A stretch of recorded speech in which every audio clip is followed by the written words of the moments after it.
Hello, Aries, and welcome to December 2020. This is a really powerful collective month, and we are going to be making huge energetic shifts this month. Of course, this is always the heart of Sagittarius season and also the beginning of Capricorn season, along with the solstice, where we check in with our process, with who we've become and how we are. Whether you're in the northern or the southern hemisphere, it's a point of check-in. But this month obviously has some bigger elements at play here. One, for the Aries out there, Chiron is going direct in your sign.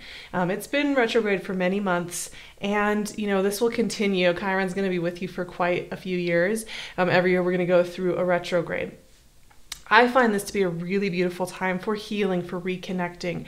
And when he goes direct, like he will this month on the 15th, right around the same time that we have the new moon and eclipse in Sagittarius on the 14th, these two things are happening very close together. This is a time where you are allowed to move forward a little bit more, where you may have felt like you've had to go over some places and find deeper self-acceptance in your process. As Chiron goes direct, there is an opening, a warmth, an invitation for you to move forward into what is next. And that's the same for the new moon and eclipse in Sagittarius, which is really highlighting your big picture vision, right? And giving you a chance to kind of slough off any dead skin, reset, and open to the possibilities of what is next. And honestly, one of the things I would say that's really important for you about December in general is not to get stuck on the details, not to get stuck on all the little things that you feel are holding you back or on the short term, right? Of course, I'm a big proponent of finding magic in our daily rituals, in the little details of our lives. It's so important.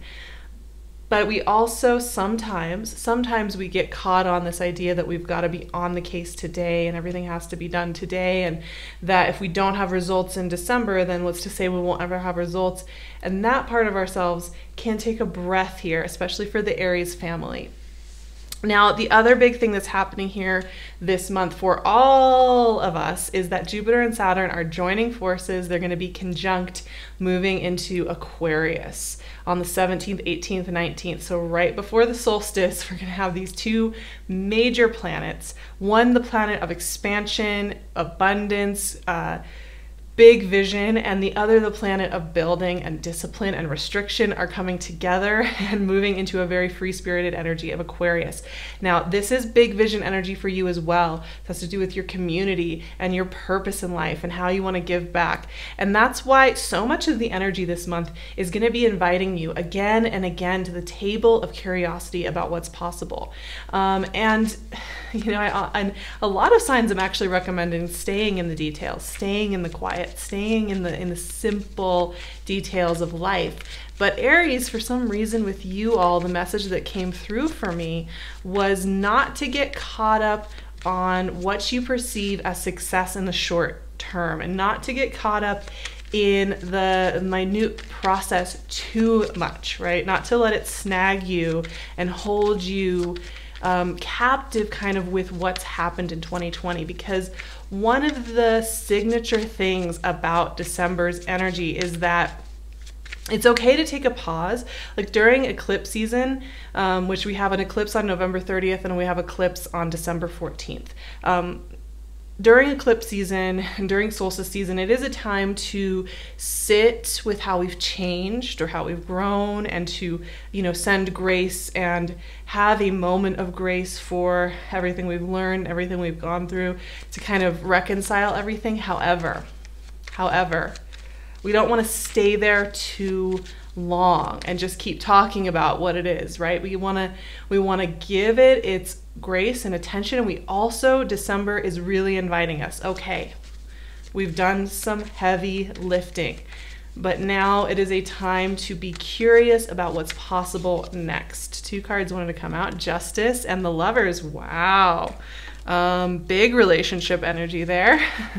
Connective, conversational energy, right? Energy that is all about conversing and connecting, and not just feeling like you're an isolated bubble, right? Death. Okay, we're just going to do all major arcana apparently for the Aries family today. But this month is definitely inviting us to be imaginative, be curious. I'm going to be getting into a lot more detail about Jupiter and Saturn in Aquarius over on my Patreon. If you're wanting some deeper guidance, I would love to see you over there. And the Hermit. Okay, I was not joking when I said all major arcana for Aries. So this is an important month, a symbolic month for Aries. This is a month where you can kind of set your tone, right? You can set your visuals and your tone and your modality this month. And it's a really powerful one to do just that. And you know, this can be a month that is very valuable in setting you up for a lot of joy and depth and beauty in the coming year ahead. So let's talk through this. Justice and the Lovers together. For me, you know, the first thing that comes to mind is clarity, is knowing. Rather than feeling like you're in the muck, in the fog, in the midnight garden, as I call it, in those parts of life that are very mysterious and amorphous and nonlinear, and sometimes don't come with nice, crisp, clear answers that are very easy to work with. We've been doing that. October was deeply invested in that. Part of November was deeply invested in that. For me, these energies are very different from that process, right? This is forward motion. This is clarity. Now, the first couple of weeks of December are actually quite quiet. It's kind of like, well, we're in the middle of eclipse season. The first 2 weeks of December are going to be the sandwich material between two eclipses. So this is going to be a time of incubation, a time to kind of just, this is the time to kind of reflect and go over things and release things and be okay with things, right? And find a peace and grace. The second half of December is just jam-packed. And from December 14th through December 21st, it's just going to be a really big energetic surge. So keep that in mind when you're working with this energy. But as we move through eclipse season, and as we move toward that new moon in Sagittarius into your big vision energy, what I'm seeing here is you're getting clarity, you're getting answers, you're getting confirmations, you're getting connections. You know, justice often is that kind of like, finally we just can know, so that we can move forward with what we have learned, what we have gained, what we have understood, what has been clarified. We don't have to keep mulling it over, right? And the Lovers is about the connective process in that, right? These are air sign energies, so they're very much about communicating and healthy boundaries and healthy conversations and connection. And I think it's important, you know, if you have felt a little bit like isolating or simplifying down, that is, you know, that can be very valuable. And in this year, simplification has been a really big part of the puzzle. But what I'm seeing here with the Justice and Lovers energy is that connection is important for you. Having some meaningful conversations is going to be a cornerstone of this month. Whether that's to have cathartic conversations or to just have a great conversation with friends or to clarify something in your deeper personal relationships, this is a really great month to do that. I think also with Chiron going direct for Aries and with energy that's moving into Aquarius, which I think will work very well with your energy. And also, this is kind of the final wrap up of the Mars retrograde this month that you've been working with so personally. The second half of 2020 has really been Mars and Aries focused. This is the last month of Mars in Aries for a little while. And this is a time to just kind of culminate and understand and use the skills you've gained over the last few months as we've worked with Mars and Aries. And I think with those skill sets and with those tools and with that self-knowledge, the way that you connect with others is going to be, I think, positively impacted, right? Because if you really are taking that time to sit with it, it's like you've changed in the last 4 months. you've connected to new parts of yourself. You've connected to new dreams in yourself. You've connected with new modalities of loving and receiving and exploring and honoring that you can take with you moving forward. And I think you may start to notice that. Now, of course, we have two very powerful cards here to follow up on those much lighter, brighter, crisper, clearer cards. You know, these cards actually take us into the mystery. Death and the Hermit are two of my favorite energies personally, because these are cards of deeper truth, right? This is not about what looks good on the surface. This is not about what looks good in the immediate, right? Sometimes we want to get to quick end results and say, see, it's done. Okay, well, at least it's done. Even if I don't really like how it played out, at least like I know, okay, I've done it. Like kind of just impulsively getting things done as quickly as possible. These energies are talking about the process that goes on below that, right? That sometimes takes a few months to play out.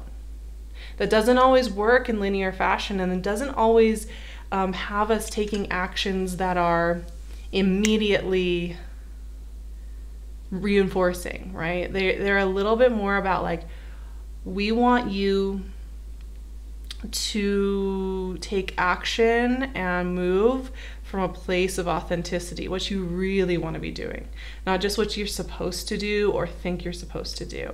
The other side of this, I think Death card is a very common card right now, because eclipse season is always a transformational time, and Death is about meeting the new sunrise, right? It's about making it through the chill of the night and meeting the new sunrise, and being curious about what that sunrise is going to bring. But that also means that we're going to be leaving behind the vestiges of who we've been.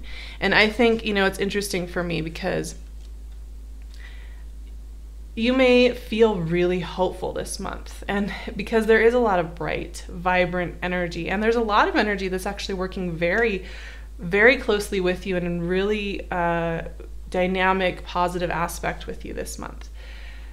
But I also think, you know, when we are greeting that new sunrise, and why the Death card is such a powerful symbol, when we're meeting that new sunrise and we're greeting that new vista, that does often bring up moments of grief, even when we're ready, even when it's what we want, even when we are so excited to have made it through and to have the skills we have and to be moving forward. Death also asks us to be okay with just taking a moment to breathe. And I think, you know, when I'm talking about not getting caught up in like, how are the results going in December? I think what I'm saying here too is you may want to judge parts of yourself that may be grieving or needing grace, and saying, oh, you know, because I'm feeling grief, maybe I'm not moving ahead as quickly as I would like.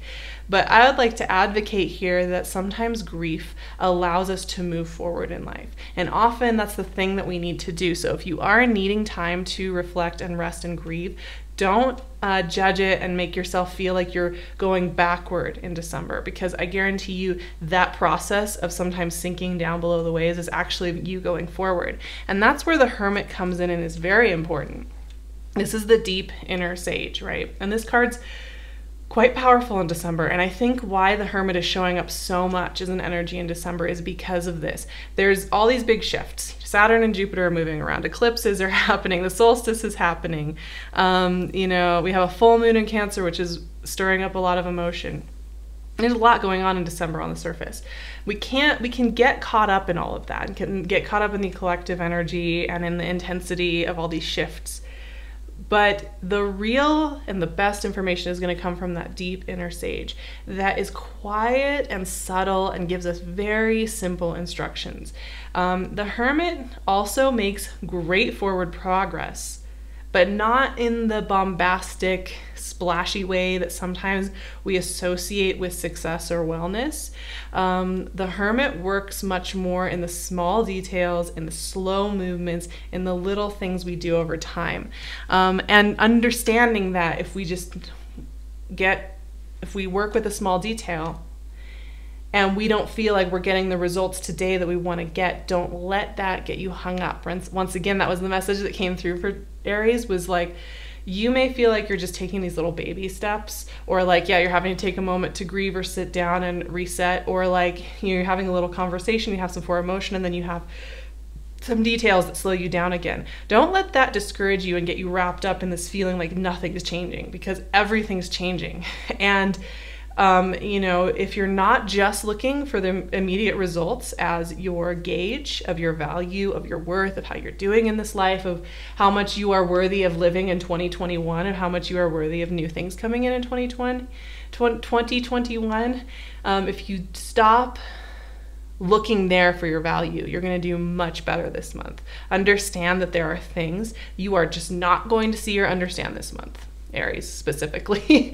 There are things you are going to understand. There are things that are going to come in with deep clarity, crispness, brightness, vivacity, and there are certain things that are going to remain somewhat of a mystery, and that is okay. And actually it's a good thing, because you're probably not ready for all of that information to come in just in December alone. As Abraham Hicks likes to say, you wouldn't want to eat all of your meals in one sitting for your lifetime, right? That would not be fun, and you wouldn't get to the enjoyment of each meal as it came through life. And I think that's a really important message for December in general. I have a few affirmations for you to take with you during this eclipse season and this solstice season and this huge shift into Aquarian energy. So here they are. I am safe when I take my time. The right answers and pathways will always reveal themselves to me. I can lean into the bigger mystery. Keeping it nice and soft and sweet. Yes. Oh, so good. Like I said, we are going to be over on Patreon doing a lot of work with this new Aquarian energy we're going to be working with. Most of us have not been working deeply with Aquarian energy. Unless you are an Aquarian or you have a lot of Aquarian energy. The collective has not been working with Aquarian energy very much until very recently. So we're going to be doing a lot over on Patreon for that. And of course our weekly check-ins and our moon activations. So if you're looking for a little support, I'll leave the link below. You can find me on my Instagram and on my website. I'd love to see you in any of those places. You can also find PinkLune's gorgeous jewelry on her Etsy shop. I will leave her link below as well. I will see you all in January for more new adventures ahead. Have a beautiful December. Take such good care of yourselves. Take care of that precious, beautiful flame and brightness and hearth, and give yourself some time. Sending you all my love, and I will talk to you soon.